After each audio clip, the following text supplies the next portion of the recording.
नमस्कार, मैं हूं सच्चिदानंद वशिष्ठ। सज्जनों, आओ वास्तु सीखें। इस श्रृंखला के अंदर एक एक क्रम से मैं आपको एक एक स्थिति से अवगत करवाता चला जा रहा हूं और अब मैं अध्ययन कक्ष के बारे में बताने वाला हूं, क्योंकि विद्या धनम सर्वधनम प्रधानम। जितने भी जो धन हैं, हीरे हैं, मोती हैं, सोना है, चांदी है, बैंक बैलेंस है, ये सब शून्य हैं विद्या के सामने। विद्या बंधु जनो विदेश गमने विद्या परा देवता, विद्या राजसु पूजते न तो धनम विद्या विहीन पशु। विद्या बंधु जनों के अंदर, विदेश गमन के अंदर परम देवता का काम करता है। विद्या राजसु पूजते, राजा लोगों के बीच में भी विद्या की पूजा होती है, न तो धनम, धन की पूजा नहीं होती है। तो विद्या विहीन पशु, विद्या से विहीन जो है मनुष्य क्या होता है, पशु के बराबर होता है। इसलिए अध्ययन कक्ष के बारे में विशेष जो है जानकारी हमें चाहिए। और अध्ययन कक्ष कैसा हो, सबसे पहली बात यह है, अध्ययन कक्ष ऐसा हो जिसमें पूर्व की किरण आती हो, पूर्व से सूर्य की किरण आती हो, पूर्व से हवा वहां पर आती हो। ये अध्ययन कक्ष का विशेष स्थान है और वो स्थान होता है पूर्व का। पूर्व के अंदर हम अध्ययन कक्ष बना सकते हैं। अगर हम पश्चिम में भी बनाते हैं तो भी पूर्वाभिमुख होकर के और बच्चों को पढ़ना चाहिए। अगर हम वहां पर नहीं बनाते हैं, भूल करके भी यहां मत बना देना, नॉर्थ वेस्ट में मत बना देना। नॉर्थ वेस्ट में अगर बना दोगे तो बच्चे जो हैं वो चंचल हो जाएंगे, चलायमान हो जाएंगे, भागने दौड़ने लगेंगे, इधर उधर भागेंगे, कभी किससे मिलने, कभी किससे मिलने, कभी किससे मिलने, पढ़ाई की तरफ उनका ध्यान नहीं होगा। अब हमें चाहिए कि बच्चों का जो है स्टडी रूम नॉर्थ ईस्ट के अंदर होना चाहिए। और नॉर्थ ईस्ट में जब स्टडी रूम हो तो उसके अंदर एक बात का ध्यान रखना चाहिए, रात्रि के समय पर वायुमंडल के अंदर हर प्रकार की आत्मा घूमती है, तो उनके तकिए के पीछे या तकिए के नीचे खड़ा नमक या फिटकरी वहां पर रख देनी चाहिए, जिससे कि वो नकारात्मकता या नकारात्मक जो आत्माएं उनका प्रभाव वहां पर ना पड़े। पढ़ाई में अच्छी एकाग्रता के लिए हमें और क्या करना चाहिए, पढ़ाई स्थल जो है बेडरूम से थोड़ा सा दूर होना चाहिए। जैसे यहाँ पर ये बेड हो गया, अब इससे जो है पढ़ाई स्थल यहाँ पर होना चाहिए। अगर यहीं पर इस बेड के ऊपर ही बैठ करके वो पढ़ेंगे तो बैठ करके पढ़ेंगे तो फिर सिरहाना ले लेंगे, दीवार का सहारा ले लेंगे। सहारा लेने के बाद में उनको आलस्य आएगा, आलस्य आने के बाद में उनको नींद आएगी और नींद आने के बाद में सोचेंगे बाकी की पढ़ाई कल कर लेंगे। यानी आलस्य, प्रमाद ये उनको बढ़ता चला जाएगा। इसलिए बेड जो है इससे दूर चेयर उनकी होनी चाहिए, जिससे कि वो पूर्व की तरफ मुख करके बैठ करके और पढ़ सकें। इसके बाद एक नियम और धारण करो, जो अध्ययन कक्ष है, स्टडी रूम है, उसके अंदर किसी भी प्रकार के टूटे फूटे खिलौने वो वहां पर नहीं होने चाहिए। दूसरी बात, फटे हुए फूल, कोई भी गुलदस्ता लगा हुआ है, फूल फट रहे हैं तो वो भी वहाँ पर नहीं होना चाहिए। फटे पुराने कपड़े वो भी बच्चों के स्टडी रूम के अंदर नहीं होना चाहिए, क्योंकि उनकी जो नकारात्मकता है, नेगेटिव एनर्जी है, वो बच्चों के अंदर आती है। तो वो चीज़ वहाँ पर नहीं होने चाहिए।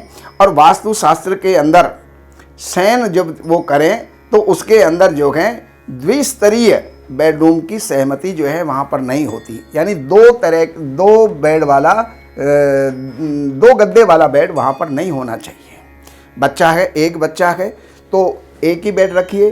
दो बच्चे हैं पढ़ने वाले तो बेड बड़ा हो और उनका गद्दा भी बड़ा होना चाहिए। बेड के साथ में स्टडी टेबल जो है वो वाली आधुनिक संकल्पना की तरह से परिवर्तित बेड में पढ़ने की अनुमति वास्तु नियम नहीं देता है।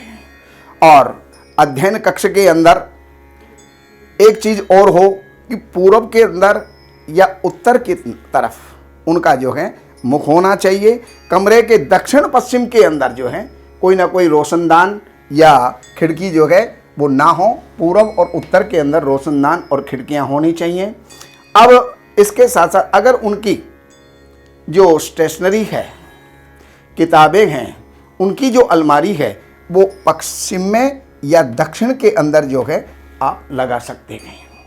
इसके साथ साथ अब जो है बच्चों के अध्ययन क्षेत्र जो है वो साफ सुथरा होना चाहिए।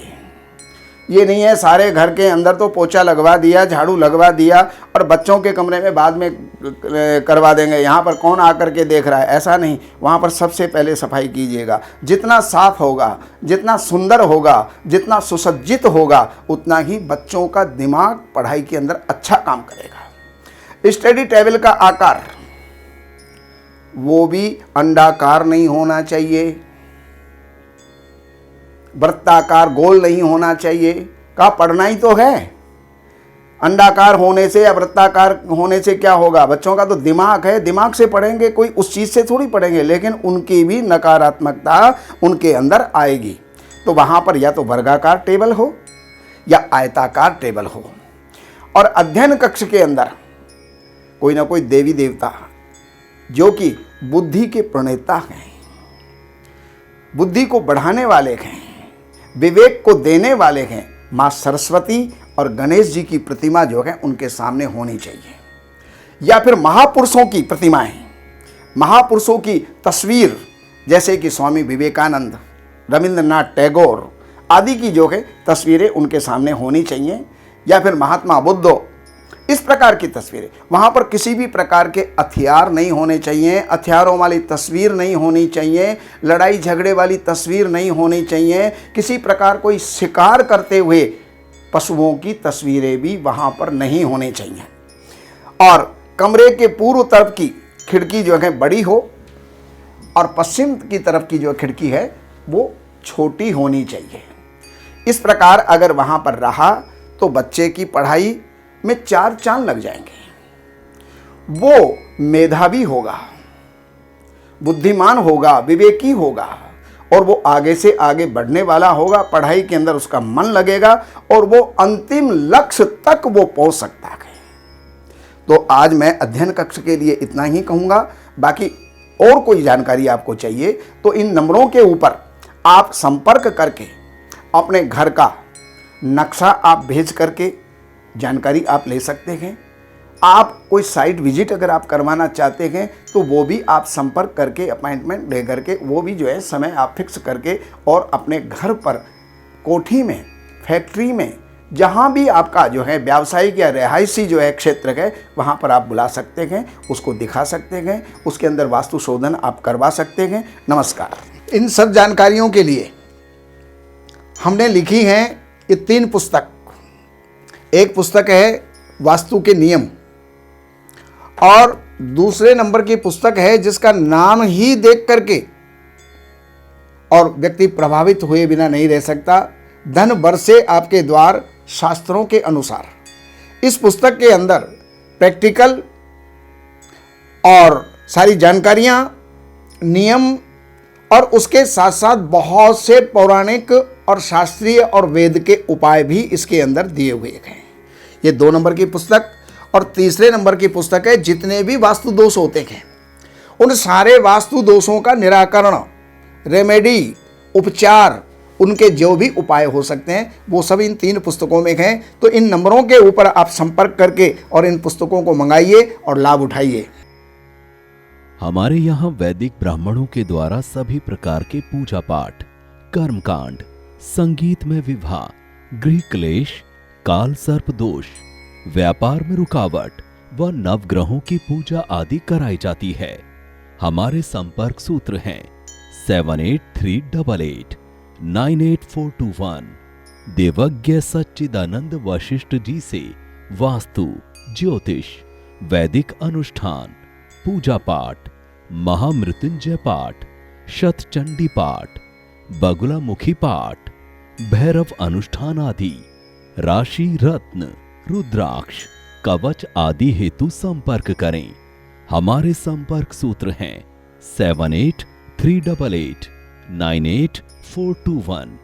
हमारी वेबसाइट है www.shrivashishth.com।